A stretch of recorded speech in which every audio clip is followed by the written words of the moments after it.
vamos a iniciar en el presente video el estudio de una de las figuras más importantes del pensamiento presocrático, y es la figura de Parménides.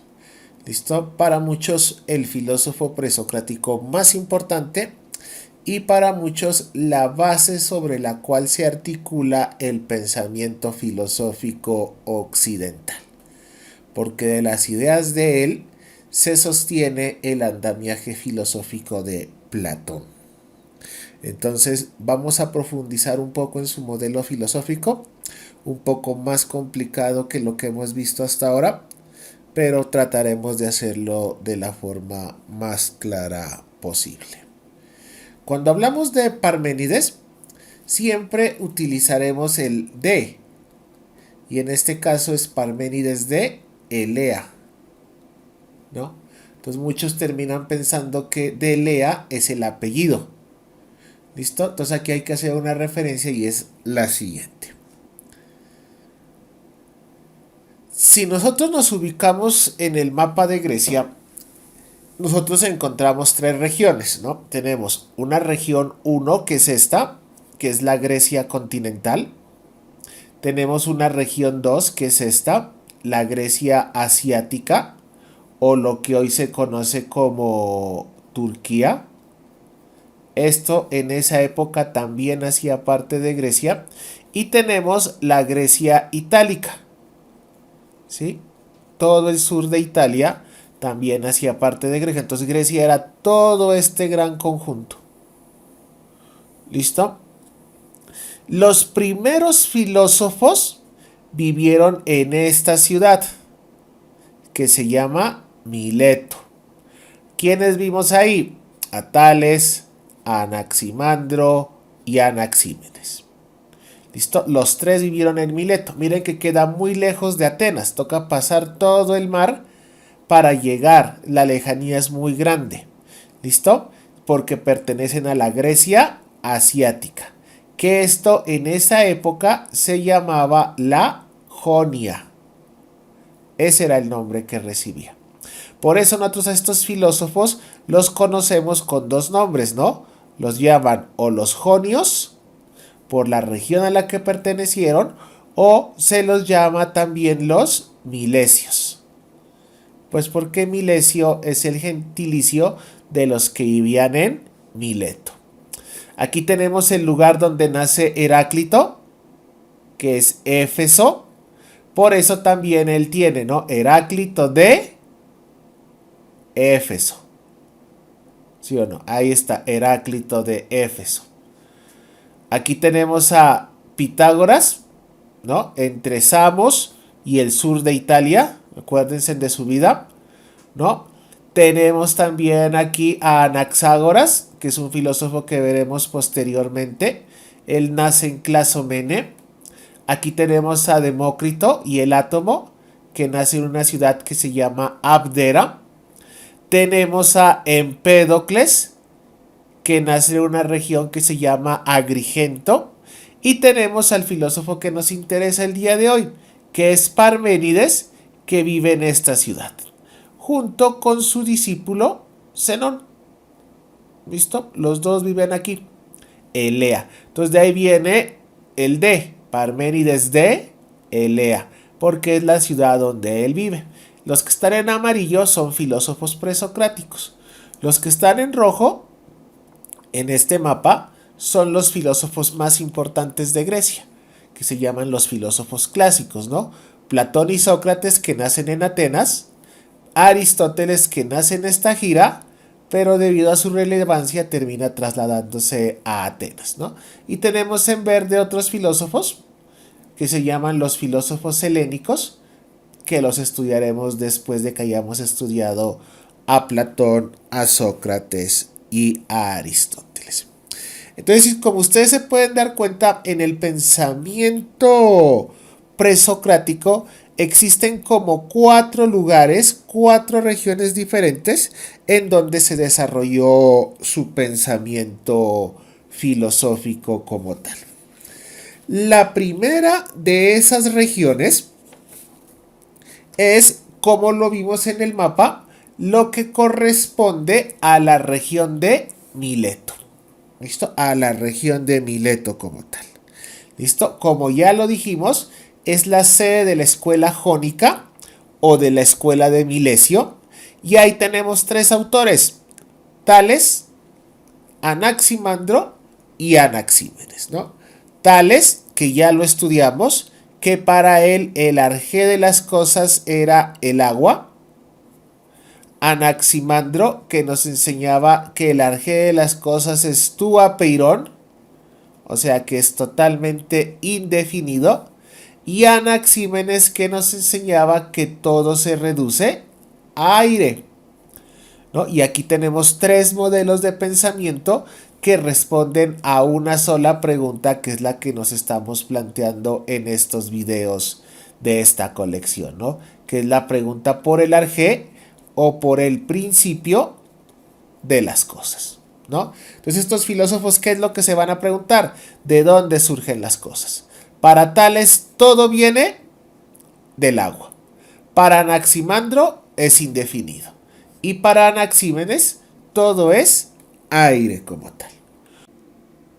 Otro segundo lugar en el cual la filosofía se desarrolla corresponde a la región de Éfeso. Ya la vimos en el mapa. Y aquí tenemos a Heráclito. La tradición que nos dice que Parménides, o que más bien la filosofía de Parménides, se encuentra en una lucha con el pensamiento de Heráclito. Eso es lo que miraremos ahora. Pero Heráclito corresponde al filósofo que se ubica en la ciudad de Éfeso, que es como el segundo gran lugar donde se desarrolla la filosofía. Tenemos un tercer lugar, que es el que nos interesa en este video, y que corresponde, como ya lo vimos en el mapa, a la región de Elea. Elea, que se ubica en el sur de Italia. No se vayan a olvidar de eso. Sur de Italia. Y aquí encontramos, ¿sí?, a tres grandes filósofos.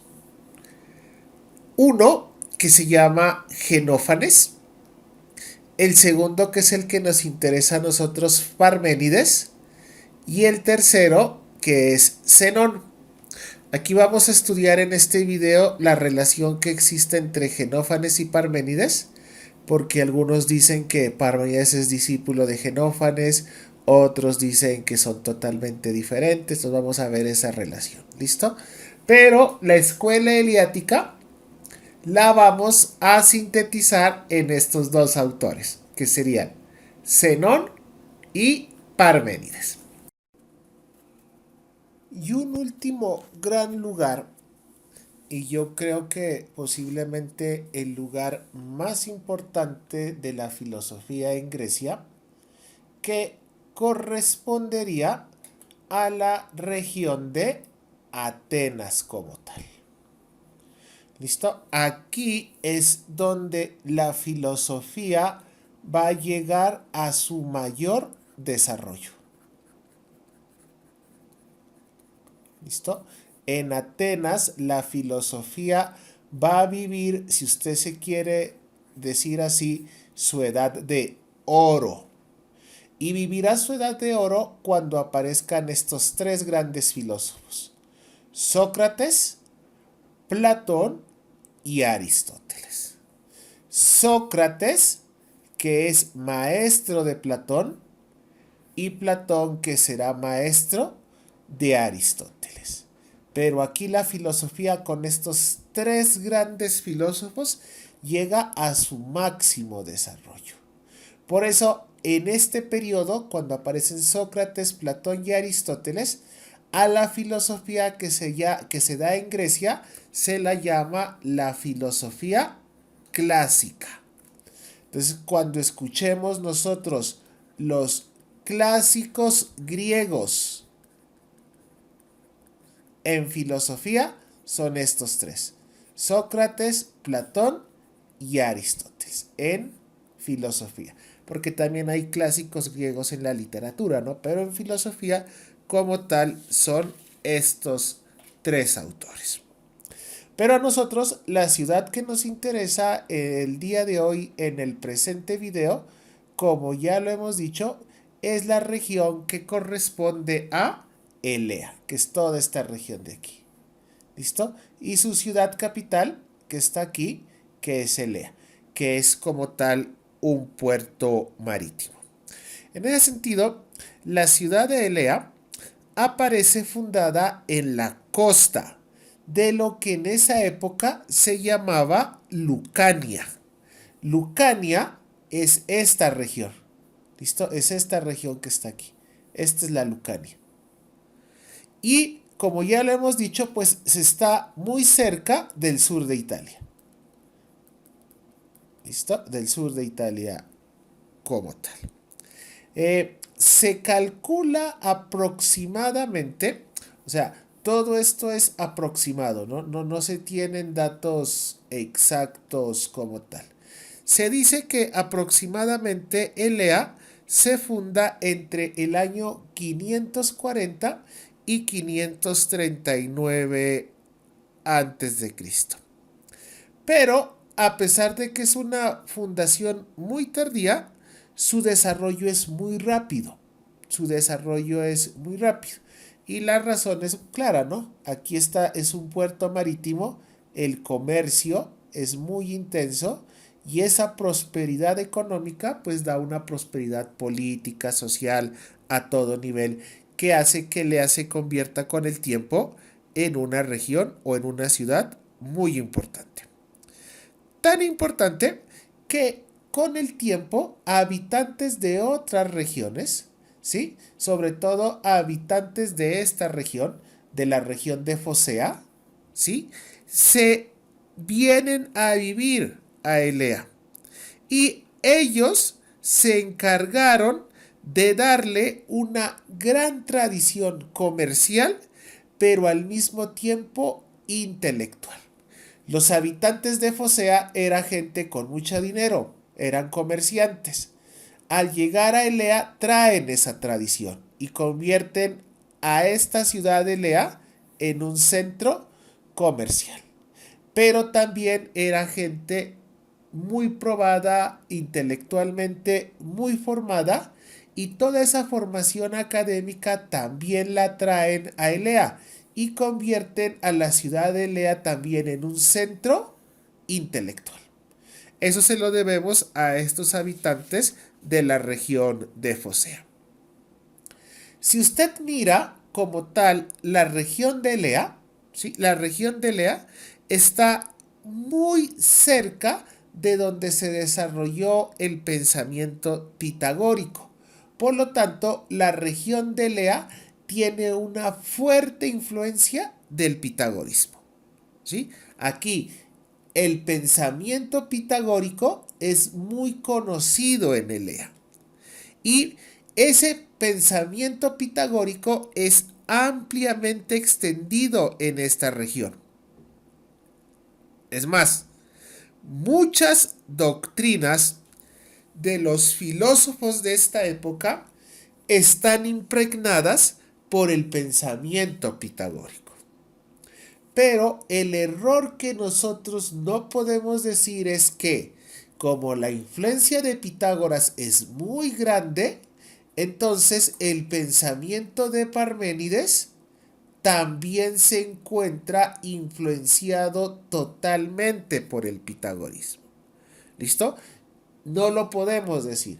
No podemos decir que en Parménides lo que se va a dar es una copia, una réplica o una profundización del pensamiento de Pitágoras. ¿Listo? En ese sentido, entonces, no reduzcamos la obra de Parménides al pensamiento de Pitágoras. O sea, es verdad que hay una influencia y es verdad que la conocen, pero el pensamiento de Parménides va más allá del pitagorismo. Ya que la escuela de Elea, el pensamiento de Parménides y de posteriormente sus seguidores, es claramente más fuerte, más profunda que el pitagorismo.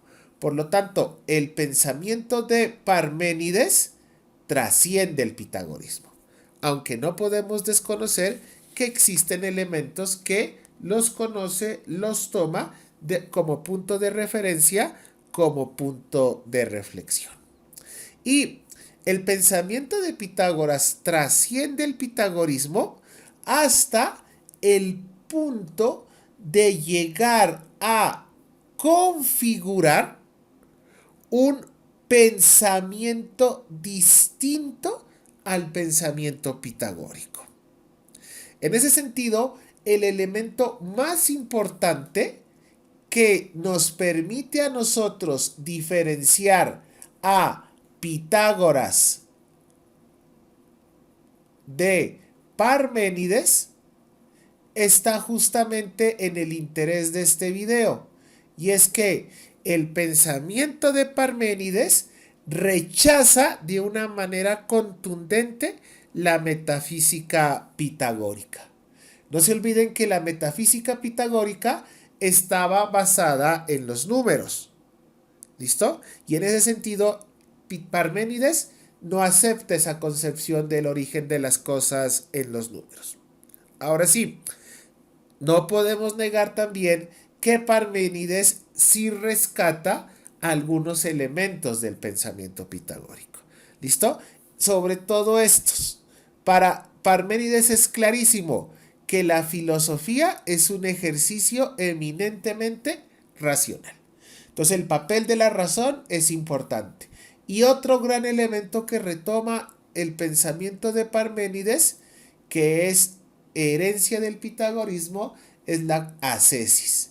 No se olviden, ¿no?, que la ascesis es la manera como se castiga el cuerpo para fortalecer el alma. ¿Listo? Entonces, para Pitágoras como para Parménides, la razón y la ascesis son fundamentales para poder llegar a lo que los pitagóricos llamaban el uno, que nosotros lo hemos llamado como el arjé.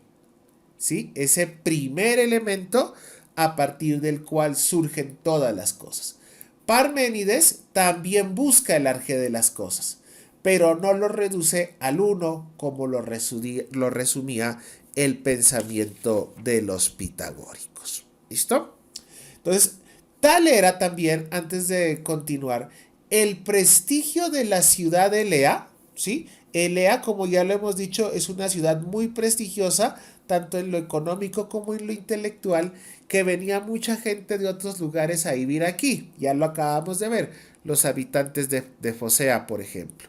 Pero también a Elea vino a vivir un personaje bien interesante, que se llama Genófanes. ¿Listo? Genófanes originariamente vivía en Colofón. De allá es originario nuestro amigo Genófanes. Era un personaje muy famoso, pero también muy controvertido. Era muy controvertido. Él había nacido hacia el año 570 a.C. No se olviden que estas dataciones son aproximadas. ¿Listo? Y él era muy crítico frente a la visión mítica, frente a la visión religiosa que nos habían heredado Homero y Hesíodo. Si ustedes se acuerdan, Homero y Hesíodo casi que son los artífices de la mitología griega. Genófanes es muy crítico con esa visión que nos daban Homero y Hesíodo, al punto que él llegó a enunciar sentencias muy drásticas en contra de la religión del Olimpo. Esas sentencias pues colocaban en duda y cuestionaban el papel de los dioses en la realidad cotidiana de los griegos. En ese sentido, Genófanes, ¿qué pretendía? Lo que Genófanes pretendía fundamentalmente es que en Grecia, ¿sí?, en toda Grecia, se diera una reforma religiosa. ¿Listo? Una reforma religiosa basada en la necesidad de encontrar una lógica. No se olviden, ¿no? Que la palabra lógica, logos, es razón. Entonces, lo que busca Genófanes es una reforma religiosa que parte de la necesidad de encontrar una razón, una lógica que haya sido la que fue capaz de ordenar el universo. ¿Listo? Entonces vamos a buscar esa lógica ordenadora, ese elemento primero que ordenó de manera coherente el universo. Y Genófanes nos enseña que el único camino para llegar a encontrar ese principio ordenador es la razón. Y que ya no podemos ser tan ingenuos de caer en mitos o en explicaciones religiosas para buscar el origen, la coherencia y el orden que se da en el universo. En este sentido, esta parte de la razón y esa exclusividad del hombre al ejercicio de la razón es un elemento que Parménides sí retoma en su modelo filosófico. Para Parménides aquí sí podíamos llegar nosotros a enunciar que existe una influencia de Genófanes en la necesidad que nos ofrece de plantear la necesidad de la razón como elemento a partir del cual explicamos la realidad que nos rodea como tal. Por lo anteriormente dicho, es que podríamos decir que el papel de Genófanes dentro de la tradición filosófica es que Genófanes sirve como una especie de puente entre la tradición jónica, o sea, entre el pensamiento de Tales, Anaximandro y Anaxímenes, y el pensamiento de esta nueva escuela eleática representada por Parménides. Entonces, el papel de Genófanes está ahí, ¿no? En hacer ese puente, ese enlace entre una forma de pensar y esta nueva forma de comprender la realidad que se va configurando. En ese sentido, el principal aporte que le hace Genófanes a Parménides es el interés por hacer una filosofía de la naturaleza, que asume desde su posición personal, abandonando, eso sí, el hilo conductor de la escuela de Mileto. Entonces, aquí tenemos que decir una cosa que es fundamental, ¿no? Y es que Genófanes nos interesa por el arjé de las cosas, que era el elemento fundamental que los milesios habían profundizado, pero la escuela eleática en ese sentido va a presentar una mirada totalmente diferente hasta lo que en ese momento habían dicho los jonios y los pitagóricos. En ese sentido, entonces, Genófanes solamente hace eso, ¿no? Y es como inspirar, traer al conocimiento de Parménides en su escuela lo que se había hecho en otras escuelas, y ya la escuela eleática va mucho más allá. ¿Listo? Desde esa perspectiva es que nosotros podríamos decir que cuando hablamos de Genófanes, nosotros no lo podríamos considerar como un miembro que pertenezca a la escuela eleática. O sea, Genófanes no pertenece a la escuela que funda Parménides. ¿Listo? Y ahora sí, ¿qué sí podemos decir? Y es que Genófanes sí es un eslabón importante en esa transición que se va a dar del mito al logos. O sea, Genófanes lo que sí va a permitirle a nuestro filósofo Parménides es entender que esta transición es necesaria. ¿Listo? O sea, en ese sentido, ¿qué es necesario? Abandonar las concepciones religiosas y abrirse a explicaciones más racionales. No se olviden que logos es razón.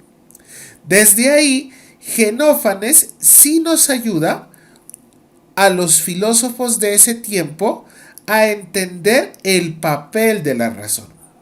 Y en ese sentido, a entender que solamente la razón es el mecanismo fundamental de explicación de la realidad. ¿Listo? Otra cosa que no podemos negar es que Parménides, sin duda alguna, conoce a Genófanes. O sea, Parménides sí lo conoció, sí tuvo un contacto directo con él. Y adquiere de Genófanes un gran conocimiento, eso es verdad. Pero el pensamiento de Parménides desborda lo que piensa Genófanes. En ese sentido, nosotros tendríamos que decir que Parménides es el fundador y el principal representante de la escuela de Elea. No es Genófanes. Es verdad que Genófanes vive en Elea, que tiene un prestigio, pero las condiciones de Parménides van mucho más allá de lo enunciado por Genófanes. ¿Listo? Eso en cuanto a la figura de Genófanes. Diógenes Laercio, que es un historiador griego, también cita la figura de este otro pensador, Ameinias. ¿Listo? Ameinias es un pitagórico, o sea, es un seguidor de las ideas de Pitágoras. Y la tradición considera que Ameinias sí fue el verdadero maestro de Genófanes, de Parménides, perdón. ¿Listo? Repito. Ameinias es el verdadero maestro de Parménides. Porque hay algunas tradiciones que afirman que el maestro de Parménides es Genófanes. Lo que tendríamos que decir es que Genófanes genera una influencia, pero de verdad maestro como tal es este pitagórico, Ameinias. ¿Listo? En él podríamos encontrar al mejor representante o al mejor maestro que podría haber encontrado Parménides en esa época. Parménides tiene dos discípulos muy conocidos. Así como fue seguidor de algunos filósofos, también él, debido a sus ideas, tiene una serie de discípulos que tratan de profundizar en su pensamiento. Y los más conocidos son Empédocles por un lado y por el otro lado tenemos a Zenón. ¿Listo? Pero que son dos discípulos de Parménides, pero con perspectivas totalmente distintas. ¿Por qué lo decimos? Porque cuando hablamos de Empédocles, hablamos de un filósofo que construye a partir de las enseñanzas de su maestro, él va a diseñar su propia interpretación del origen de las cosas. Y la va a proponer entendiendo que el origen de las cosas está basada en 4 elementos. En ese sentido, entonces, Empédocles toma clase con Parménides, pero no repite a Parménides, sino que de una u otra forma Empédocles se separa de las enseñanzas de su maestro y va mucho más allá de lo que él plantea al entender que el arjé de las cosas está basada en 4 elementos. Y su otro discípulo más conocido se llama Zenón. Zenón sí se va a dedicar a la defensa del pensamiento de su maestro. Y él lo va a hacer por medio de la destrucción del razonamiento de sus adversarios. Y él lo hace con el lanzamiento de absurdos o sin salidas lógicas que en filosofía se llaman aporías. Yo sí les pediría el favor que investiguen un poquito las aporías para que se den cuenta cómo es una forma de, a partir de razonamientos tontos y absurdos, destruir las concepciones que tienen los adversarios. Todos los adversarios se quedan sin palabras porque no encuentran la manera de responder a planteamientos que muchas veces parecen lógicos, pero que en el fondo son absurdos, ¿no? Entonces aquí tenemos dos tipos de discípulos. Uno que parte de las enseñanzas de su maestro Parménides, las profundiza y formula una teoría distinta. Y Zenón, que se dedica a defender a capa y espada lo dicho por Parménides. ¿Listo? Muchos historiadores reconocen en Parménides también, además de filósofo, un legislador. Es un legislador, o sea, un constructor de leyes en su ciudad. Y se muestra la figura de Parménides como la de un hombre muy comprometido con los asuntos de su polis. Entonces aquí podríamos decir que además de filósofo, es político y está muy comprometido con los asuntos de su ciudad. En ese sentido, con esta afirmación queda demostrado que los filósofos, además de ser intelectuales en la Grecia antigua, también fueron hombres con un gran compromiso político. Las dos cosas casi que son lo mismo, ¿no? Ser filósofo y ser político eran dos condiciones que se asociaban en este tipo de pensadores. Y en el caso de Parménides, los habitantes de Elea tenían sobrados motivos para ensalzar el patriotismo de Parménides y su dedicación admirable y su preocupación por ver florecer a la ciudad que le vio nacer. En cuanto a esta parte un poco biográfica, un poco como de las preliminares a la filosofía de Parménides, vamos a encontrarnos con un aspecto frente al cual se tienen muchos problemas, y es el asunto correspondiente a su biografía, o sea, en cuanto a su vida. ¿Listo? Es más, tenemos muy pocos datos claros sobre la vida de Parménides. Lo único claro que tenemos, que creo que ya está explicada a la saciedad, es que nace en Elea. Eso está, creo que claro.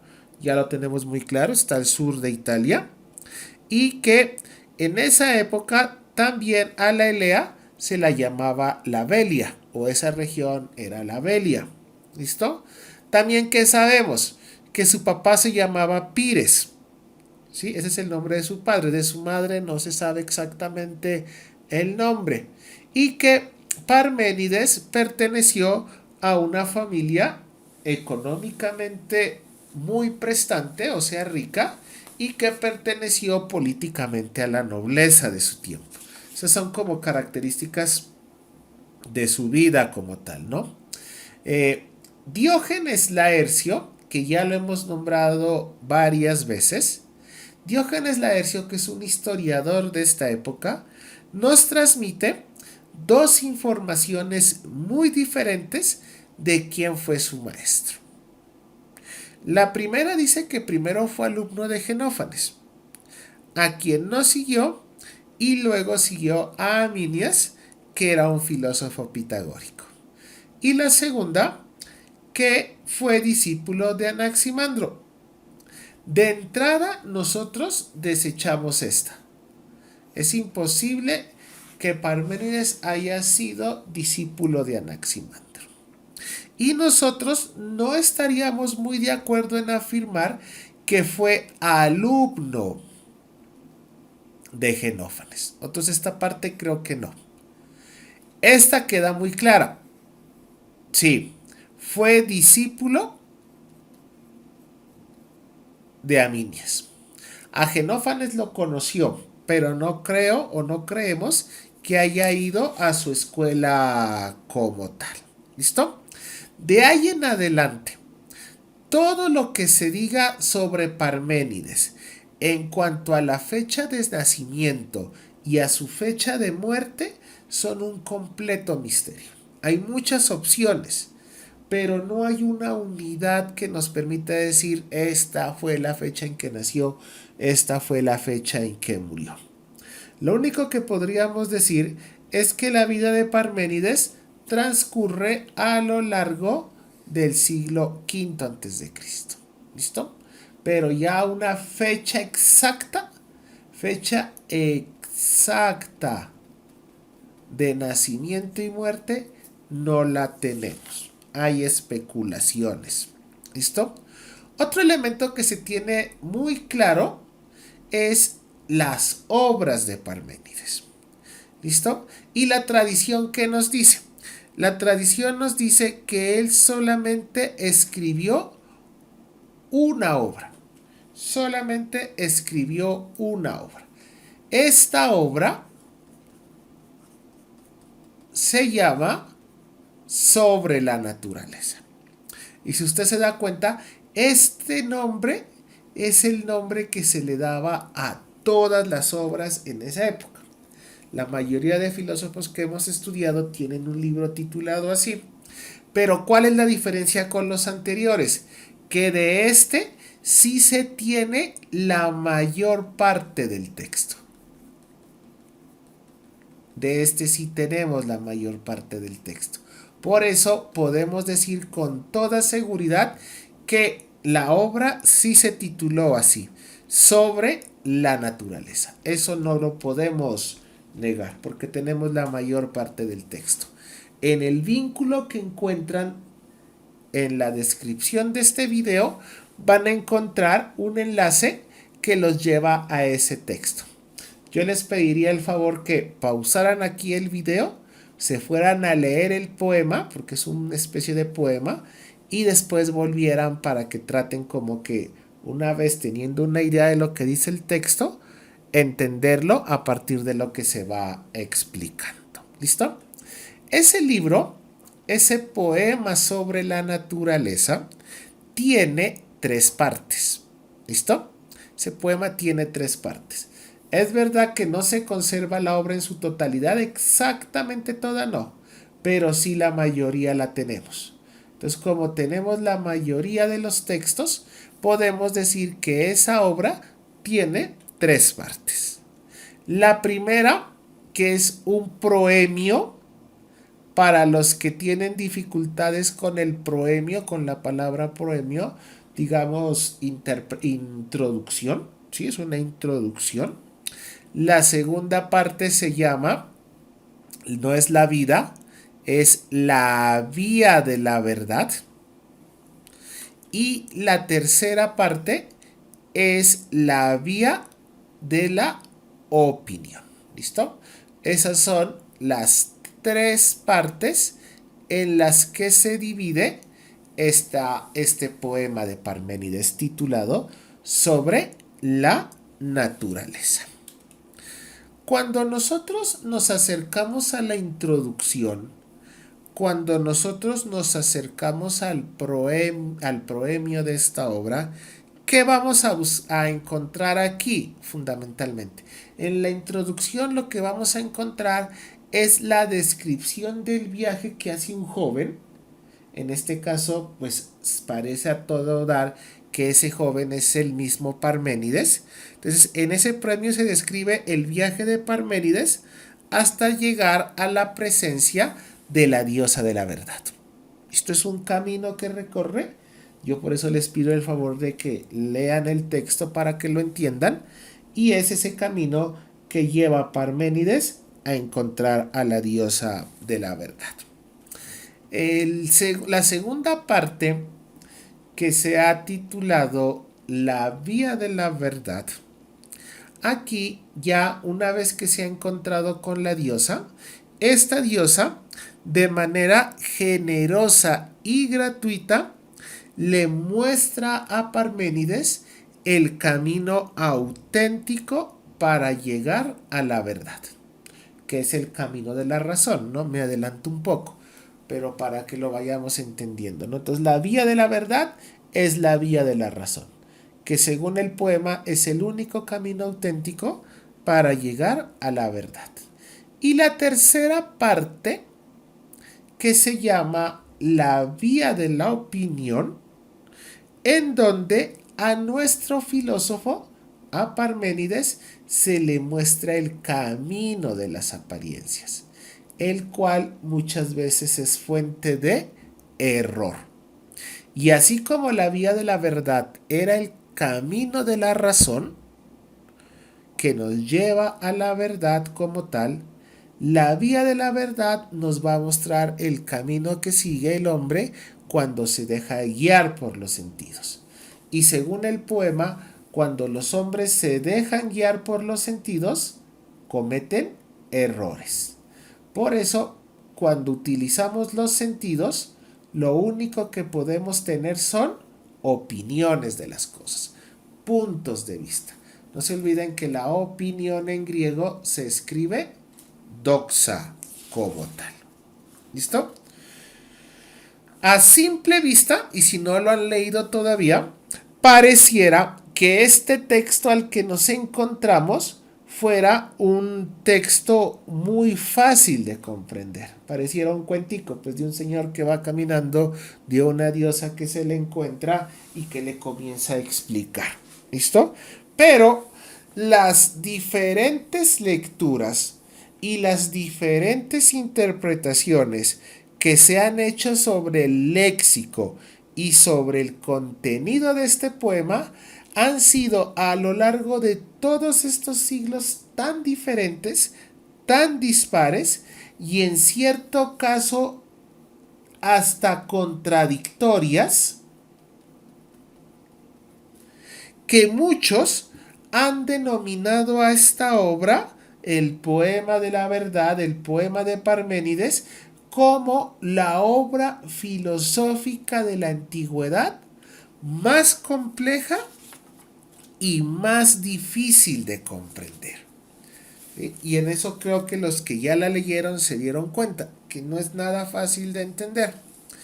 Lo anterior tiene su fundamento porque Parménides fue el primer gran teórico, el primero que creó una teoría deductiva. Y en ese sentido es el filósofo más ambicioso y más audaz que se da hasta este momento en la filosofía en Grecia. O sea, Anaxímenes, Anaximandro, Pitágoras mismo, no llegan a la altura intelectual a la que llega Parménides. Porque con Parménides se plantea ya lo que es una teoría deductiva como tal. Entonces, y otra característica bien interesante que tenemos en este poema es que en este poema se van a entrecruzar dos perspectivas que hasta este momento tendían a ser excluyentes. Una que era la filosofía racional y la otra perspectiva que era una perspectiva místico-esotérica. Entonces aquí nosotros vamos a encontrar que el texto maneja las dos al mismo tiempo. Hay una combinación entre elementos religiosos y elementos filosóficos. Y eso hace mucho más compleja la lectura del texto, porque pues lo religioso está en función de lo filosófico, pero hay que entenderlo para darle su justa proporción. En ese sentido, ¿qué vamos a hacer nosotros?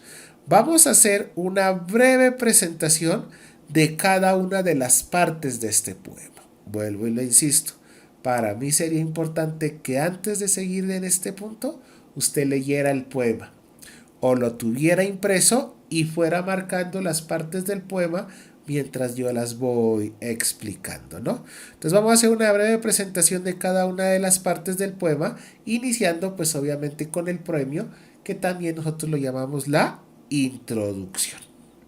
En este premio o introducción, Parménides describe cuál fue su tránsito, cuál fue el paso que todo hombre debe seguir desde la oscuridad, ¿sí?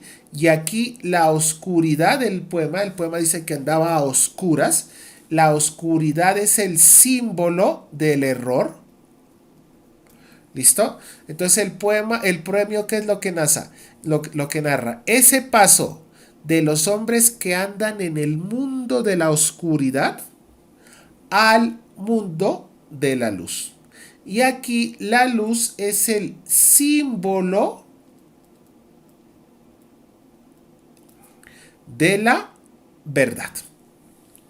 ¿Listo? Entonces miren que aquí ya comienza la parte compleja de entender, ¿no? Y es que en últimas el poema lo que quiere decir es que los hombres durante mucho tiempo han vivido en la oscuridad, en el error. De lo que se trata ahora es de llegar a la luz, de llegar a encontrar la verdad como tal. ¿Listo?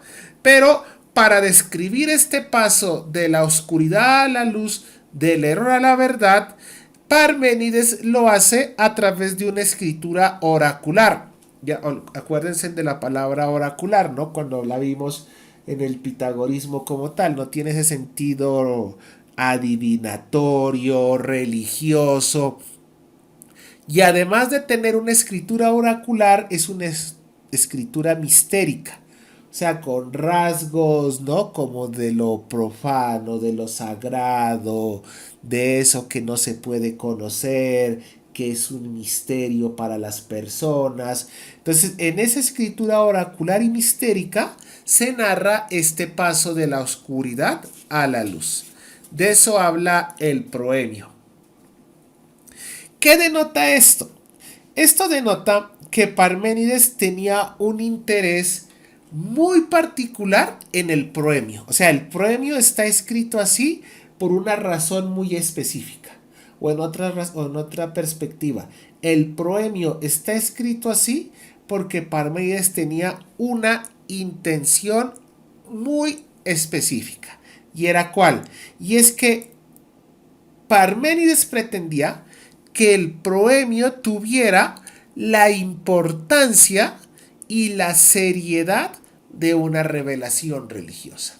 Entonces el texto, el proemio está escrito en ese carácter mistérico oracular debido a la necesidad que sentía Parménides de que se entendiera ese poema como una revelación religiosa. ¿Y por qué lo hacía? Lo hacía porque Parménides deseaba prepararse de antemano para hacer frente a sus posibles críticos, que sin duda serían quienes, los pitagóricos. Acuérdense que los pitagóricos desarrollan toda una parte religiosa de su pensamiento. Parménides, al escribirla así, en esa connotación, ya quería estar preparado previamente para enfrentar los diferentes ataques que serían o de la cual sería víctima posiblemente por los pitagóricos. ¿Listo? Eso en cuanto al proemio. Ahora volveremos un poco más.